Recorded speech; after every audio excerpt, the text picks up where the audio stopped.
Hello everyone. In this session, we are going to talk about the data modeling process. Data modeling is a process of structuring and organizing the data in a way that facilitates the efficient storage, retrieval, analysis, and visualization. It involves transforming raw data from various sources into a structured format that is optimized for business intelligence and analytics purpose. In Power BI, data modeling plays a pivotal role in shaping the data to meet specific business requirements and objectives, enabling the users to gain valuable insights and make some informed decisions. Now, in simple languages, if we talk about data modeling, let's say if you have the data from multiple sources and you want to combine them in a way that you are defining a kind of relationship between them. For example, let's say that in a company there are multiple departments and all these departments have some data and all these data are related to one another in some way. So now, for the purpose of analysis, it is very difficult for us to analyze it with the help of a single table. It won't be applicable in real world scenarios.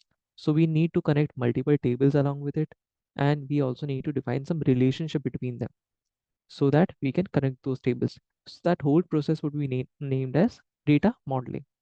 Now, what are the different purposes of data modeling? So the first purpose is the integration of data sources. Here, Power BI allows users to connect to a wide range of data sources, including databases, files, web services, and cloud platforms. Data modeling enables the integration of disparate data sources into a single coherent data set, which provides a unified way of organization of different data assets. Then the second is the data transformation and cleaning. Raw data often requires cleaning. Sometimes it can require transformation and enrichment to ensure the accuracy or consistency or relevance of any kind of analysis. So Power BI provides tools such as Power Query for performing the data transformations like filtering, sorting, aggregating, and merging the data from different sources. Data modeling facilitates these transformations, which ensures that the data is prepared and structured appropriately for any kind of analysis. Then the next one is establishing the relationships.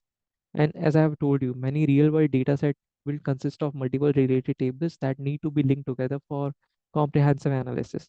Data modeling involves defining relationship between these tables based on some common fields such as primary key and foreign key. These relationships will enable the user to perform some cross table analysis and derive some meaningful insights from this interconnected data. Then the next one is creating calculations and metrics. So in addition to the raw data, data modeling in Power BI involves creating calculated columns, measures, and KPIs that are the key performance indicators to derive some new data elements and perform some calculations based on some existing data. These calculations can range from simple arithmetic operations to complex statistical analysis, providing valuable insights into the business performance and trends. Then we have the optimizing performance. So for efficient data modeling, it is very essential for optimizing the performance of Power BI reports and dashboards. So we will employ some techniques as data compression, partitioning, and indexing in Power BI.